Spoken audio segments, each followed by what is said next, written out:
evidence against him or her. 33a. 4. Previous conduct as evidence. Sec. 35. Similar acts as evidence. Evidence that one did or did not do a certain thing at one time is not admissible to prove that he or she did or did not do the same or similar thing at another time. But it may be received to prove a specific intent or knowledge, identity, plan, system, scheme, habit, custom or usage, and the like.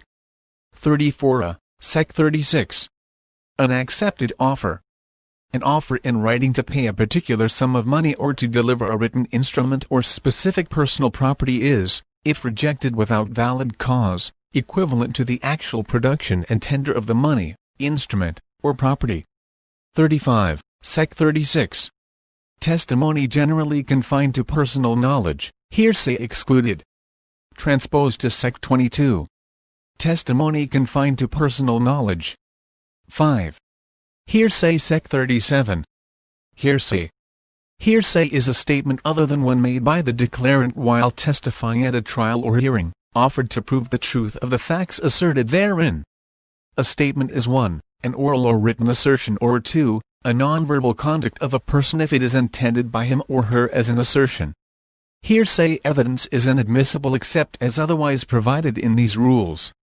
A statement is not hearsay if the declarant testifies at the trial or hearing and is subject to cross-examination concerning the statement, and the statement is a. inconsistent with the declarant's testimony, and was given under oath subject to the penalty of perjury at a trial, hearing or other or in a deposition.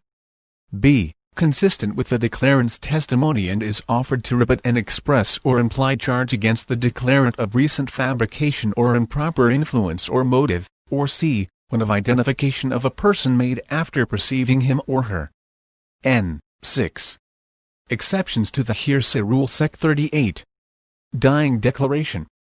The declaration of a dying person, made under the consciousness of an impending death, may be received in any case wherein his or her death is the subject of inquiry, as evidence of the cause and surrounding circumstances of such death. 37a. Sec. 39. Statement of decedent or person of unsound mind. An action against an executor or administrator or other representative of a deceased person, or against a person of unsound mind, upon a claim or demand against the estate of such deceased person or against such person of unsound mind, where a party or a signor of a party or a person in whose behalf a case is prosecuted testifies on a matter of fact occurring before the death of the deceased person or before the person became of unsound mind. Any statement of the deceased or the person of unsound mind may be received in evidence if the statement was made upon the personal knowledge of the deceased or the person of unsound mind at a time when the matter had been recently perceived by him or her and while his or her recollection was clear. Such statement, however, is inadmissible if made under circumstances indicating its lack of trustworthiness. 23a. Sec. 40. Declaration against interest. The declaration made by a person deceased or unable to testify against the interest of the declarant, if the fact asserted in the declaration was at the time it was made so far contrary to the declarant's own interest that a reasonable person in his or her position would not have made the declaration unless he or she believed it to be true, may be received in evidence against himself or herself or his or her successors in interest and against third persons. A statement tending to expose the declarant to criminal liability and offered to exculpate the accused is not admissible unless corroborating circumstances clearly indicate the trustworthiness of the statement. 38a. Sec. 41. Act or declaration about pedigree. The act or declaration of a person deceased or unable to testify, in respect to the pedigree of another person related to him or her by birth, adoption, or marriage or, in the absence thereof, equal with whose family he or she was so intimately associated as to be likely to have accurate information concerning his or her pedigree, may be received in evidence where it occurred before the controversy, and the relationship between the two persons is shown by evidence other than such act or declaration.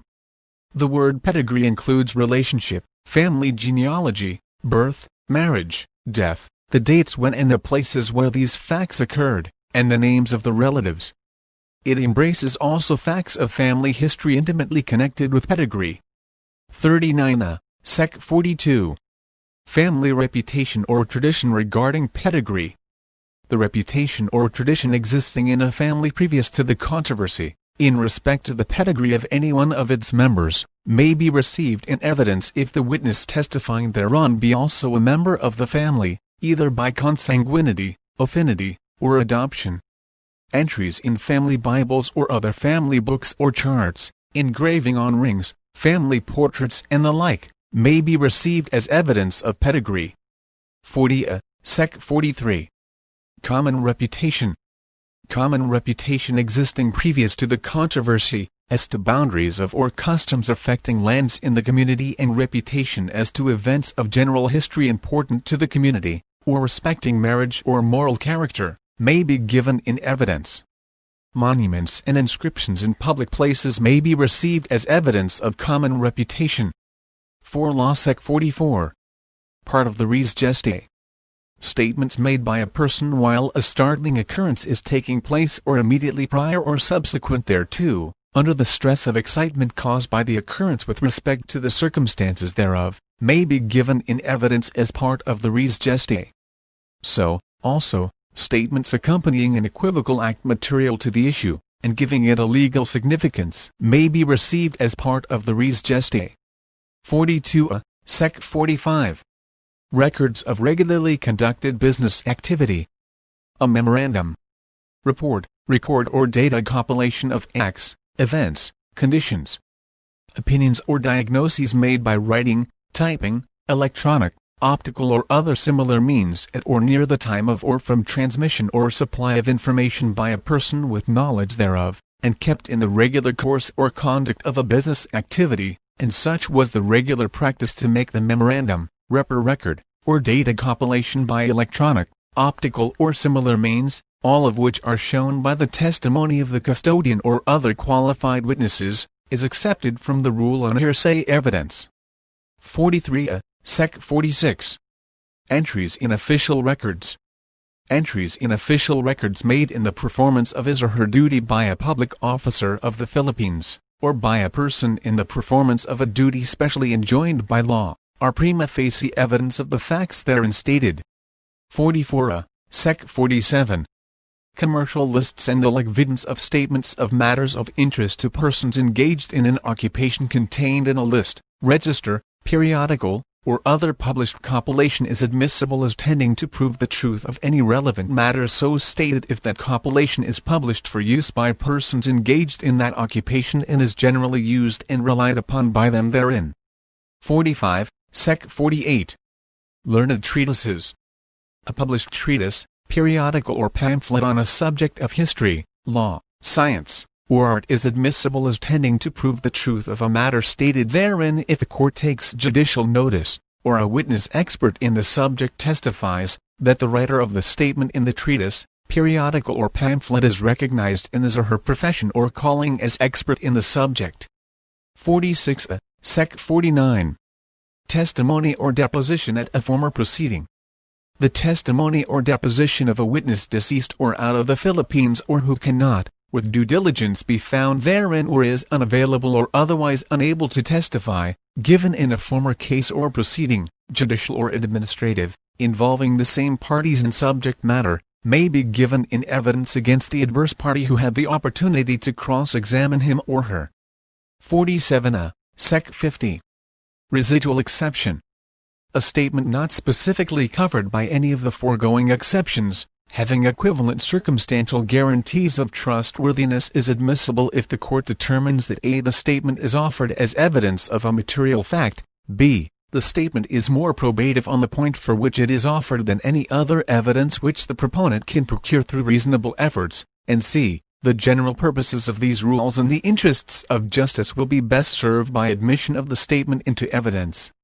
However, a statement may not be admitted under this exception unless the proponent makes known to the adverse party, sufficiently in advance of the hearing or by the pre-trial stage in the case of a trial of the main case, to provide the adverse party with a fair opportunity to prepare to meet it, the proponent's intention to offer the statement and the particulars of it, including the name and address of the declarant. N. 7. Opinion Rule Sec. 51. General Rule. The opinion of a witness is not admissible, except as indicated in the following sections. 48, Sec. 52. Opinion of expert witness. The opinion of a witness on a matter requiring special knowledge, skill, experience, training or education which he or she is shown to possess, may be received in evidence. 49a, Sec. 53. Opinion of ordinary witnesses. The opinion of a witness, for which proper basis is given, may be received in evidence regarding a. the identity of a person about whom he or she has adequate knowledge, b. a handwriting with which he or she has sufficient familiarity, and c. the mental sanity of a person with whom he or she is sufficiently acquainted. The witness may also testify on his or her impressions of the emotion, behavior, condition or appearance of a person. 50a. Character evidence. Sec. 54. Character evidence not generally admissible. Exceptions. Evidence of a person's character or a trait of character is not admissible for the purpose of proving action in conformity therewith on a particular occasion, except, a. in criminal cases, l. the character of the offended party may be proved if it tends to establish in any reasonable degree the probability or the improbability of the offense charged. 2. The accused may prove his or her good moral character, pertinent to the moral trait involved in the offense charged.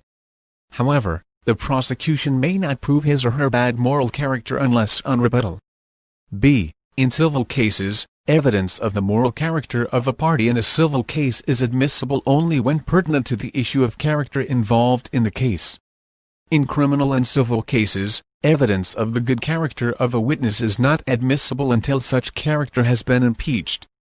In all cases in which evidence of character or a trait of character of a person is admissible, proof may be made by testimony as to reputation or by testimony in the form of an opinion. On cross-examination, inquiry is allowable into relevant specific instances of conduct.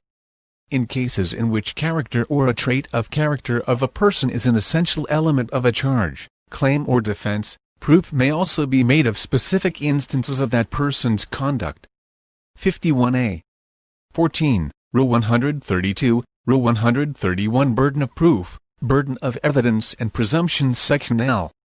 Burden of proof and burden of evidence. Burden of proof is the duty of a party to present evidence on the facts in issue necessary to establish his or her claim or defense by the amount of evidence required by law. Burden of proof never shifts.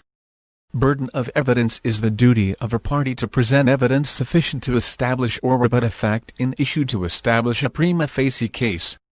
Burden of evidence may shift from one party to the other in the course of the proceedings, depending on the exigencies of the case. Law Sec. 2. Conclusive Presumptions.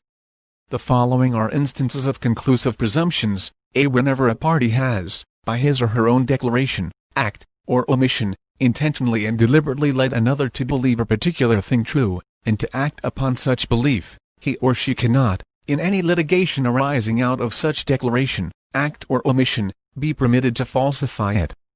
And b. The tenant is not permitted to deny the title of his or her landlord at the time of the commencement of the relation of landlord and tenant between them. Sec. 3. Disputable presumptions. The following presumptions are satisfactory if uncontradicted, but may be contradicted and overcome by other evidence: a. That a person is innocent of crime or wrong. b. That an unlawful act was done with an unlawful intent. c. That a person intends the ordinary consequences of his or her voluntary act. d. That a person takes ordinary care of his or her concerns. e. That evidence willfully suppressed would be adverse if produced. t.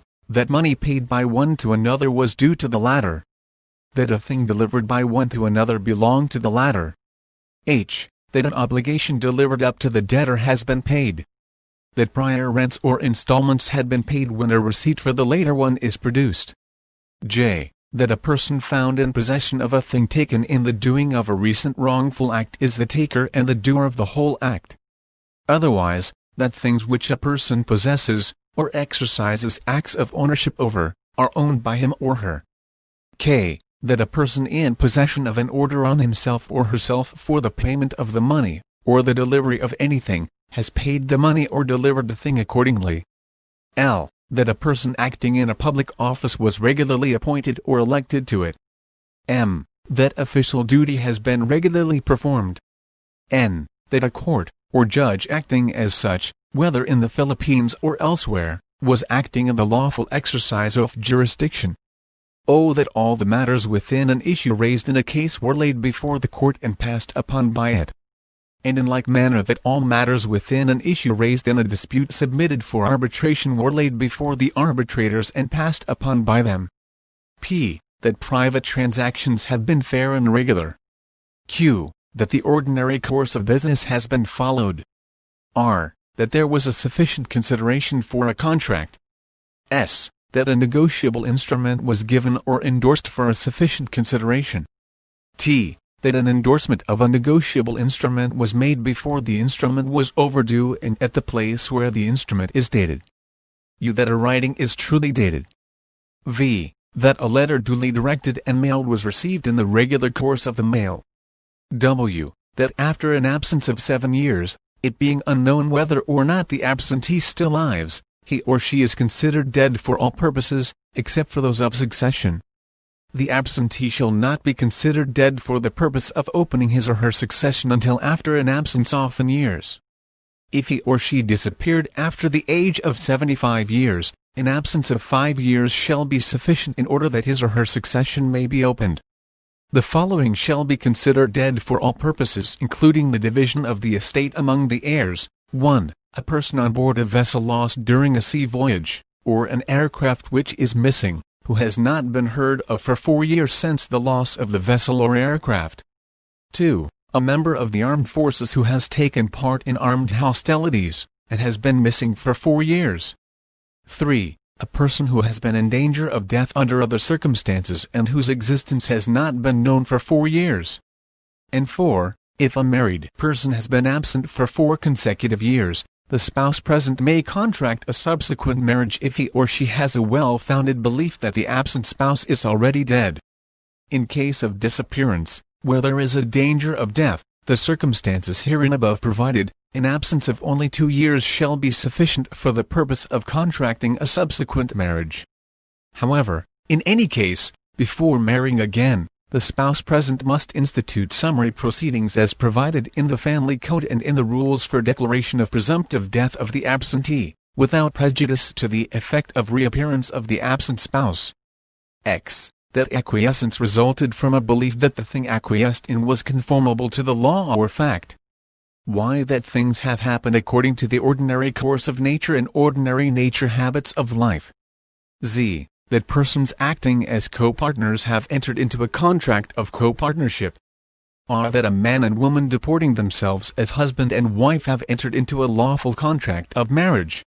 B. That property acquired by a man and a woman who are capacitated to marry each other and who live exclusively with each other as husband and wife, without the benefit of marriage or under a void marriage, has been obtained by their joint efforts, work or industry.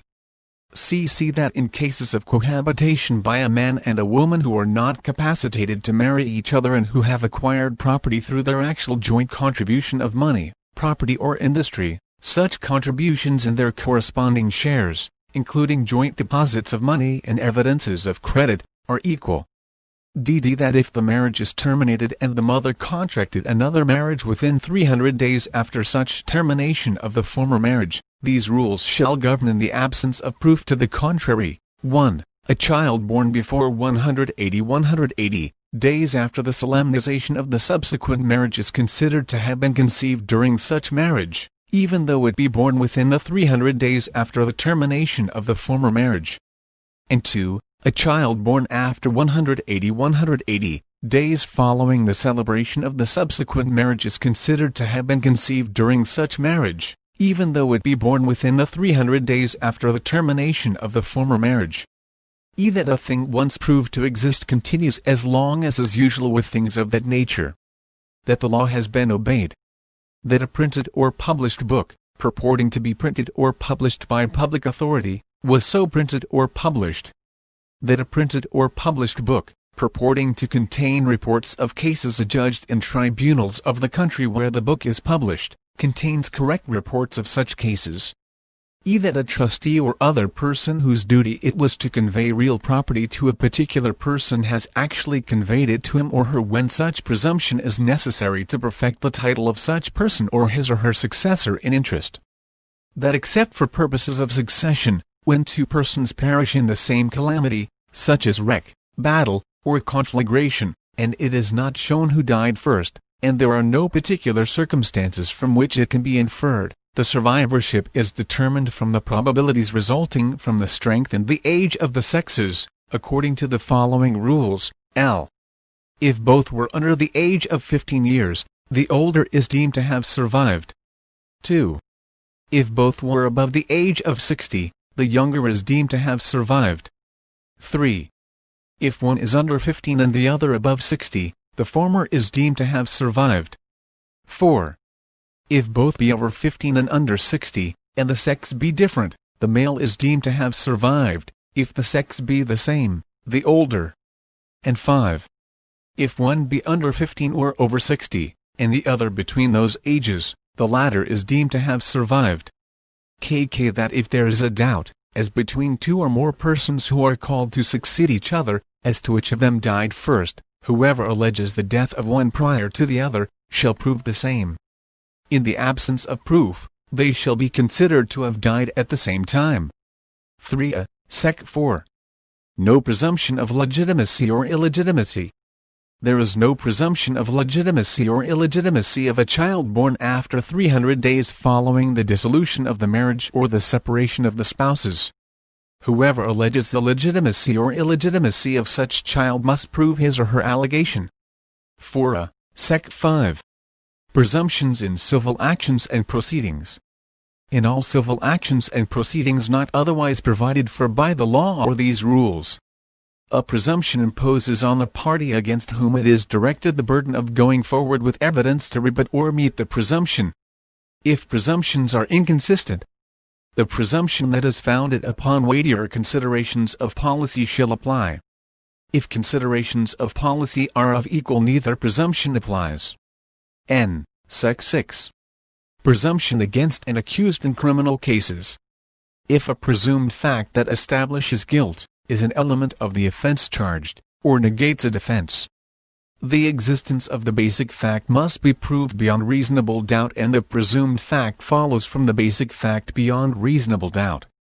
N. Rule 132 Presentation of evidence. A. Examination of witnesses. Section 1. Examination to be done in open court. The examination of witnesses presented in a trial or hearing shall be done in open court, and under oath or affirmation. Unless the witness is incapacitated to speak, or the question calls for a different mode of answer, the answers of the witnesses shall be given orally. 1. Sec. 2. Proceedings to be recorded. The entire proceedings of a trial or hearing, including the questions propounded to a witness and his or her answers thereto, and the statements made by the judge or any of the parties, counsel, or witnesses with reference to the case, shall be recorded by means of shorthand or stenotype or by other means of recording found suitable by the court. A transcript of the record of the proceedings made by the official stenographer, stenotypist or recorder and certified as correct by him or her shall be deemed prima facie a correct statement of such proceedings. 2. Sec. 3. Rights and obligations of a witness. A witness must answer questions, although his or her answer may tend to establish a claim against him or her. However, it is the right of a witness, 1. To be protected from irrelevant, improper, or insulting questions, and from harsh or insulting demeanor. 2. Not to be detained longer than the interests of justice require. 3. Not to be examined except only as to matters pertinent to the issue. 4. Not to give an answer which will tend to subject him or her to a penalty for an offense unless otherwise provided by law. Or 5. Not to give an answer which will tend to degrade his or her reputation, unless it be to the very fact at issue or to a fact from which the fact in issue would be presumed. But a witness must answer to the fact of his or her previous final conviction for an offense. 3. Sec. 4. Order in the examination of an individual witness. The order in which an individual witness may be examined is as follows: A. Direct examination by the proponent. B. Cross-examination by the opponent. C. Redirect examination by the proponent. D. Recross-examination by the opponent. 4. Sec. 5. Direct examination. Direct examination is the examination in chief of a witness by the party presenting him or her on the facts relevant to the issue. 5a. Sec. 6. Cross-examination. Its purpose and extent. Upon the termination of the direct examination, the witness may be cross-examined by the adverse party on any relevant matter with sufficient fullness and freedom to test his or her accuracy and truthfulness and freedom from interest or bias, or the reverse, and to elicit all important facts bearing upon the issue. 6a. Sec. 7. Redirect examination. Its purpose and extent. After the cross-examination of the witness has been concluded, he or she may be re-examined by the party calling him or her to explain or supplement his or her answers given during the cross-examination. On redirect examination, questions on matters not dealt with during the cross-examination may be allowed by the court in its discretion. 7a. Sec. 8. Recross-examination. Upon the conclusion of the redirect examination, the adverse party may recross-examine the witness on matters stated in his or her redirect examination, and also on such other matters as may be allowed by the court in its discretion. 8a.